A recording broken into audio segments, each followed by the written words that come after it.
মৰমৰ ছাত্ৰ ছাত্ৰীসকল, তোমালোকক মই পাঠ নং 9 টকাত একোটা হাতী এইটো কবিতা পঢ়ি দিম।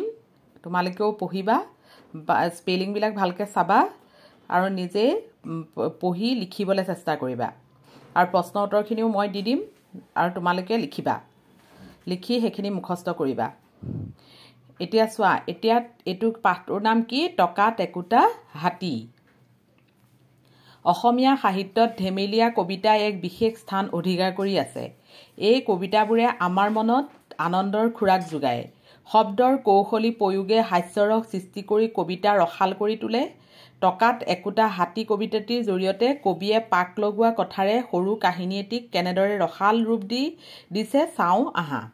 এতিয়া হাতী কবিতাটোৰ যোগেদি মানে এটা সৰু কাহিনী হিচাপে লৈ গৈছে, সেইটোত কিমান ধুনীয়াকৈ ৰসাল কৰি তুলিছে আমি পঢ়িলে এতিয়া গম পাম। এতিয়া পঢ়া আৰু আবৃত্তি কৰা। বাবুলে আনিছে গৰম খবৰ, ক'লে ৰতনক, ভাই কিমান কিনিবা একোটা টকাতে হাতীও একোটা পায়। এতিয়া বাবুলে মানে গৰম খবৰ আনিছে, তাৰমানে একদম ভাল খবৰ আনিছে যে ৰতনক ক'লে যে ভাই কিমান কিনিবা এটকাতে, মানে এটা টকাতে হাতী এটা পায়। ৰতনে ভাবিলে কিনো কয় অ' ইনু, কিনো কয় অ' ইনু, টকাত একোটা হাতী পোৱা হ'লেচোন সকলো মানুহে ল'লে হৈ এটি। ৰতনে ভাবিলে কি কয় ই, টকাত এটা টকাত যদি এটা হাতী পায় তেতিয়া দেখোন সকলোৱে ল'লেহেঁতেন এটা এটা হাতী। ক'লে বাবুলক নামাৰিবি বোম, এনেবোৰ কথা কৈ ভাবিছ কিজানি মই বৰ ভুদা, বৰ বুদ্ধিয়ক তই। বাবুলক ক'লে ৰতনে নামাৰিবি, এইটো ফিতাহী নামাৰিবি, মানে ফিতাহী নামাৰিবি যে এনেবোৰ কথা কৈ পেলাই ভাবিছ তই মই ভুদা বুলি ন, মই অকৰা বুলি ভাবিছ, বৰ বুদ্ধিয়ক তই কিন্তু বৰ বুদ্ধিয়ক আছ, তেনেকৈ কৈছে।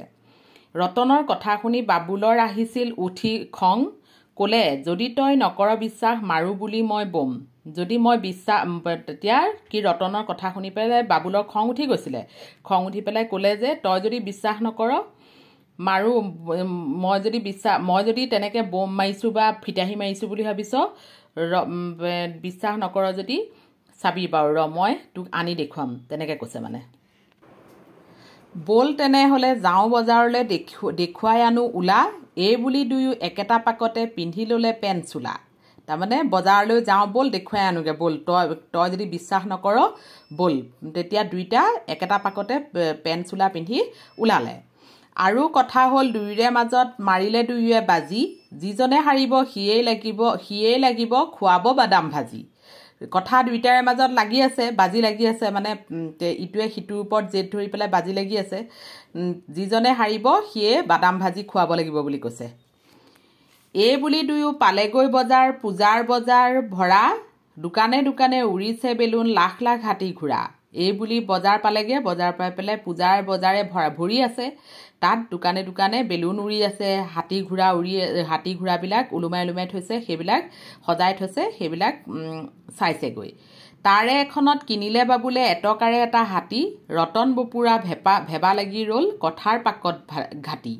তাৰে এখনত বাবুলে এটকাৰে এটা হাতী কিনিলে, হাতী কিনাৰ পিছত ৰতন বপুৰা কি হ'ল, বিশ্বাস কৰিব নোৱাৰি ভেবা লাগি অকৰা নিচিনাকৈ চাই আছে, চাই পেলাই মানে তাৰ লগত কথাত মানে কাজিয়া কৰি আছিলে যে, সেই কথাত ভাবি পেলাই সি মানে ভেবা লাগি চাই ৰ'ল তালে। ভাবিছিল সি এটকাতে আৰু ক'তনো হাতীটো পাব, ভবাই নাছিল টেঙৰ বাবুলে পুতলা হাতী যে ল'ব। সি এটকাতে হাতীটো পাব বুলি ভবা নাছিলে, ভাবিছিলে এটকাতে আৰু ক'ত হাতী পাব। সেইকাৰণে তেওঁ বাবুলে কি হ'ল পুতলা হাতী যে ল'ব, সি ভবাই নাছিলে যে পুতলা হাতী এটা যে ল'ব। ডাঙৰ হাতীটো এটকাতটো কেতিয়াও নাপায়, সেইকাৰণে কি পুতলা হাতী এটা লৈ পেলাই বাবুলে দেখুৱাই দিলে। কবিতাটো লিখিছিলে গগন চন্দ্ৰ অধিকাৰী। দেখিছানে কিমান ভাল লাগিলে কবিতাটো, হাঁহিৰ খোৰাক যোগোৱা কবিতা, দেখিছানে? ভালকৈ পঢ়িবা তোমালোকে, কবিতাটো মনত ৰাখিবা আৰু নিজেও পঢ়িবলৈ চেষ্টা কৰিবা, ভাল লাগিব পঢ়িবলৈ। গণেশ চন্দ্ৰ অধিকাৰী কবি পৰিচয়ৰ বিষয়ে এইটোত লিখা আছে, এইটো চোৱা। কবি পৰিচয় গগন চন্দ্ৰ অধিকাৰী, 1941 পৰা 2020 খ্ৰীষ্টাব্দ। তাৰমানে 1941 জন্ম হৈছিলে, 2020 খ্ৰীষ্টাব্দত মৃত্যু হৈছিলে। এগৰাকী শিশু সাহিত্যিক, তেওঁ হৈছে এগৰাকী শিশু সাহিত্যিক এইজন হৈছে এজন শিশু সাহিত্যিক টকাত একোটা হাতী তিনিখন ঠেং হ'ল বুঢ়ী আইতাৰ আখৰৰ গীত মনোৰম খবৰৰ পেৰা টৰ্চ মৰা মহ মাখন মামাৰ মনোৰম সাধু আদি তেওঁ উল্লেখযোগ্য পুথি তেওঁ টকাত একোটা হাতী নামৰ পুথিখনৰ বাবে 1982 খ্ৰীষ্টাব্দত অসম সাহিত্য সভাৰ প্ৰেমধৰ দত্ত সুৱৰণী বঁটা আৰু 1992 খ্ৰীষ্টাব্দত ৰদালিয়ে ৰ'দ এখন দে পুথিখনৰ বাবে নেশ্যনেল বুক ট্ৰাষ্টৰ পৰা শ্ৰেষ্ঠ শিশু গ্ৰন্থৰ বঁটা লাভ কৰে 2010 খ্ৰীষ্টাব্দত তেওঁক সাহিত্য একাডেমীয়ে শিশু সাহিত্য বঁটা প্ৰদান কৰে এইখিনি পঢ়িবা তেওঁ কি লিখিছিলে ক'ত কেনেকৈ কি বঁটা পাইছিলে সেইখিনি বিষয়ে ইয়াত আছে ভালকৈ লিখি পেলাই মনত ৰাখিবা পঢ়ি পেলাই মনত ৰাখিবা এতিয়া আহিছে ক্ৰিয়াকলাপ পাঠভিত্তিক প্ৰশ্ন উত্তৰ চোৱা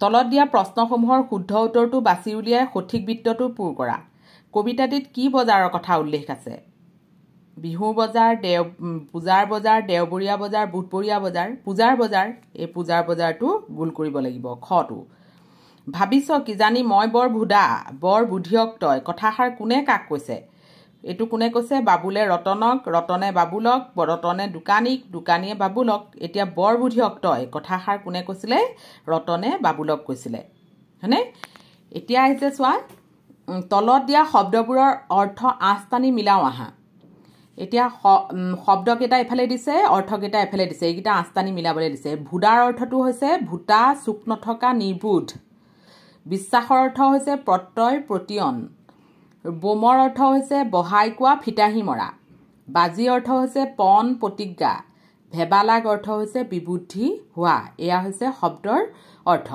এতিয়া 3 নম্বৰ প্ৰশ্নলৈ আহিছোঁ তলত দিয়া প্ৰশ্নকেইটাৰ উত্তৰ কোৱা আৰু লিখা কবিতাটিত কোনে ক নম্বৰটো হৈছে কবিতাটিত কোনে কোনে কথা পাতিছে কবিতাটোত ৰতন আৰু বাবুলে কথা পাতিছে কবিতাটোত কি কৈছে ৰতন আৰু বাবুলে কথা পাতিছে ইটো চোৱা বাবুলে অনা গৰম খবৰটো ৰতনে কিয় বিশ্বাস নকৰিলে বাবুলে অনা গৰম খবৰটো ৰতনে বিশ্বাস নকৰিলে কাৰণ ৰতনে ভাবিছিল যে টকাত হাতী পোৱা অসম্ভৱ কথা ইটো চোৱা ৰতনে বাবুলক বজাৰলৈ কিয় লৈ গৈছিল ৰতনে বাবুলক কিয় লৈ গৈছিলে ৰতনে বাবুলক বজাৰলৈ লৈ গৈছিল দুইৰে মাজত বাজি লাগি বাবুলে কোৱা কথাটোৰ প্ৰমাণ কৰি দেখুৱাবলৈ তাৰপিছত আহিছে ৰতন আৰু বাবুলে কি কথাত বাজি মাৰিছিল ৰতন আৰু বাবুলে বাজি মাৰিছিল হাতী কিনিবলৈ গৈ যিজনে হাৰিব সিজনে বাদাম ভাজি খুৱাব বুলি বাজিত কোন হাৰিল বাজিত ৰতন হাৰিল কাৰণ বাবুলে এটকাত হাতী কিনিবলৈ সক্ষম হৈছিল বাবুলে পুতলা হাতীটো কিনাৰ আগলৈকে ৰতনে কি ভাবি আছিল বাবুলে পুতলা হাতীটো কিনাৰ আগলৈকে ৰতনে ভাবি আছিল যে বাবুলে সঁচাকৈ এটকাত হাতী কিনি আনিব পাৰিবনে টকাত হাতী কিনি আনিব পাৰিবনে তেনেকৈ ভাবিছিলে এতিয়া 4 নম্বৰটো প্ৰশ্ন চোৱা বাবুলে আনিছে গৰম খবৰ শব্দটোৱে সাধাৰণতে মানুহৰ মনত কৌতূহলৰ ভাৱ সৃষ্টি কৰে কবিতাটিত থকা গৰম খবৰটো কি এতিয়া কবিতা ফাঁকি পঢ়িবলৈ দিছে তাৰ উত্তৰ লিখিবলৈ দিছে এতিয়া গৰম খবৰটো কি কবিতাটোত থকা গৰম খবৰটো হ'ল একোটা টকাতে হাতীও একোটা পায় এই কথাই সাধাৰণতে মানুহৰ মনত কৌতূহল ভাৱৰ সৃষ্টি কৰে হয়নে তাৰপিছত আহিছে খটো ক'লে বাবুলক নামাৰিবি বোম এনেবোৰ কথা কৈ কবিতাটিত বোম শব্দটোৱে কি অৰ্থ প্ৰকাশ কৰিছে কবিতাটোত বোম শব্দটোৱে ফিতাহী মৰা বা বহাই কোৱা বুজাইছে ফিতাহী মৰা বা বহাই কোৱা বুজাইছে ইটো প্ৰশ্ন আছে এতিয়া 5 নম্বৰটোত চোৱা তলত দিয়া স্তৱক দুটি গদ্যৰ ৰূপত কোৱা আৰু লিখা কটো চোৱা ৰতনে ভাবিলে কিনো কয় ইনো টকাত একোটা হাতী পোৱা হ'লেচোন সকলো মানুহে ল'লে হয় এটি হয়নে এতিয়া গদ্যৰ ৰূপটো চোৱা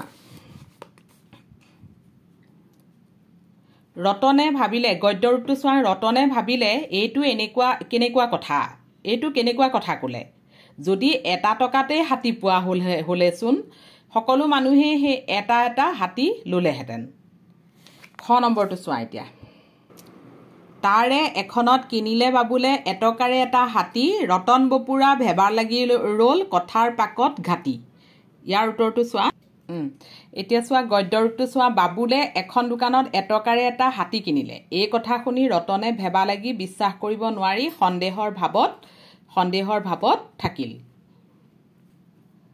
ভাষা অধ্যয়ন চোৱা এতিয়া জানুৱা হাতত চোৱা ক অংশ খ অংশ কৰো নকৰো খাই নাখায় দিয়ে নিদিয়ে খেলে নেখেলে এইবিলাক হৈছে এইবিলাকৰ নয়ৰ্থক নোহোৱা অৰ্থ বুজায় এইটোৰ নোহোৱা অৰ্থটো বুজায় ওপৰৰ ক অংশত থকা ক্ৰিয়াসমূহে কোনো এটা কাৰ্য কৰা হোৱা থকা আদি অৰ্থ বুজাইছে সেইদৰে খ অংশত থকা ক্ৰিয়াসমূহে কোনো কাৰ্য নকৰা নোহোৱা নথকা আদি অৰ্থ বুজাইছে এনেদৰে কোনো এটা কাম হোৱা বা নোহোৱাৰ ওপৰত ভিত্তি কৰি ক্ৰিয়াপদক দুটা ভাগত ভগাব পাৰি সদৰ্থক ক্ৰিয়া নয়ৰ্থক ক্ৰিয়া এইখিনি হৈছে সদৰ্থক ক্ৰিয়া এইখিনি হৈছে নয়ৰ্থক ক্ৰিয়া সদৰ্থক ক্ৰিয়া ৰূপৰ আগত ন পূৰ্বসৰ্গ যোগ দি নয়ৰ্থক ৰূপ কৰা হয় সদৰ্থক ক্ৰিয়াটোৰ প্ৰথম ৰূপ অনুসৰি নয়ৰ্থক নৰ লগত থকা স্বৰটো সলনি হয় এইটো দেখিছানে এতিয়া কটোৰ আগত নটো লগাই পেলাই কৰিলে কি হ'ব নয়ৰ্থক হ'ব এইখিনি লিখিয়ে দিছে খাই নাখায় এনেকুৱাবিলাক এতিয়া তোমালোকক 6 নম্বৰটোত দিছে কবিতাটোত থকা নয়ৰ্থক ৰূপবোৰ বাছি উলিয়াই লিখা এতিয়া মই কেইটামান লিখি দিছোঁ তোমালোকে যদি আৰু পোৱা তোমালোকে লিখিবা কবিতাটোত থকা নয়ৰ্থক ৰূপবোৰ চোৱা ৰূপবোৰ হ'ল হলে নহলে আছিল নাছিল পাব নাপাব এইটো নহয় দেই এইটো কাটি দিছোঁ ভবা নভবা আনু নানু উঠি নুঠি লাগিব নালাগে ল'ব নল'ব ৰ'ল নৰ'ল কৈ নকৈ কৰ নকৰ ওলা নোলা এইখিনি হৈছে নয়ৰ্থক এইখিনি হৈছে সদৰ্থক এইখিনি তোমালোকে লিখিবা আৰু যদি নিজেও পোৱা সেইখিনি তোমালোকে লিখিবা 7 নম্বৰ চোৱা ৰতন বপুৰা ভেবা লাগি ৰ'ল কথাৰ পাকত ঘাটি ঘাটি শব্দটোৱে বাক্যভেদে বেলেগ বেলেগ অৰ্থ প্ৰকাশ কৰে তলৰ বাক্যকেইটালৈ মন কৰা আৰু ঘাটি শব্দটোৱে কোনটো বাক্যত কি অৰ্থ প্ৰকাশ কৰিছে লিখা ক নম্বৰটো চোৱা বেপাৰত ৰমেনৰ 50 টকা ঘাটি হ'ল ঘাটি হোৱা মানে ঘাটি মানে লোকচান হোৱা দেখিছানে ইয়াৰ অৰ্থটো হৈছে লোকচান হোৱা তাৰমানে বেপাৰত ৰমেনৰ 50 টকা লোকচান হ'ল ঘাটি অৰ্থ হৈছে লোকচান হোৱা শৰাইঘাটত আহোম সৈন্যই ঘাটি পাতিছিল শৰাইঘাটত আহোম সৈন্যই সমূহ পাতিছিলে তাৰমানে গোট খাইছিলে তাত বেছিকৈ গোট খাইছিলে তাত এনেদৰে পাক শব্দটোৱেও বাক্যভেদে বেলেগ বেলেগ অৰ্থ প্ৰকাশ কৰে অভিধান চাই শব্দটোৰ অৰ্থবোৰ জানি লোৱা আৰু বাক্যত কি অৰ্থ প্ৰকাশ কৰিছে লিখা এতিয়া পাক শব্দটোৱে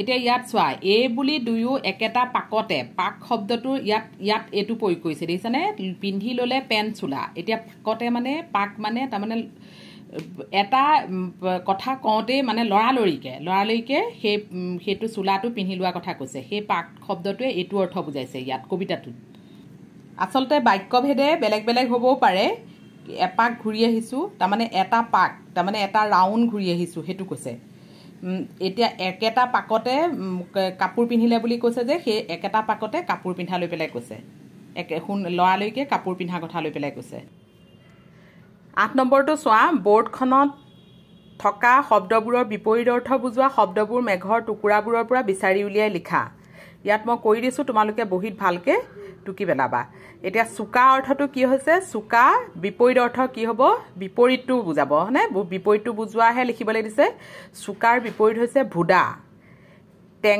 হিতৰ বিপৰীত হৈছে অহিত বিশ্বাসৰ বিপৰীত হৈছে অবিশ্বাস টেঙৰ বিপৰীত অৰ্থ হৈছে অজলা কৃপণৰ বিপৰীত অৰ্থ হৈছে কি খৰচী হয়নে এতিয়া এইখিনি লিখিবা কিনা বেচা এয়া হৈছে বিপৰীত অৰ্থ বুজোৱা শব্দ তোমালোকে বহীত ভালকৈ চিজিলকৈ লিখি পেলাবা এতিয়া ইয়াত চোৱা জ্ঞান সম্প্ৰসাৰণত দিছে টকাত একোটা হাতী কবিতাটিৰ কথাখিনি গল্প আকাৰে শ্ৰেণীকোঠাত সহপাঠীৰ আগত কোৱা এতিয়া কবিতাটো মানে গদ্য ৰূপত তোমালোকক ক'বলৈ দিছে গদ্য ৰূপতটো মই বুজাই দিছিলোঁৱেই সেইমতে তোমালোকে ক'বলৈ চেষ্টা কৰিবা এতিয়া 10 নম্বৰটো চোৱা তলত হাতী শব্দটোৱে আৰম্ভ হোৱা শব্দবোৰ অভিধানিক অৰ্থৰ সৈতে জানো আহা হাতী আউনি এজাতি ডাঙৰ ডাঙৰ পাতেৰে আউনি পাণ হাতী আউনি অৰ্থ হৈছে এজাতি ডাঙৰ ডাঙৰ পাতেৰে আউনি পাণ।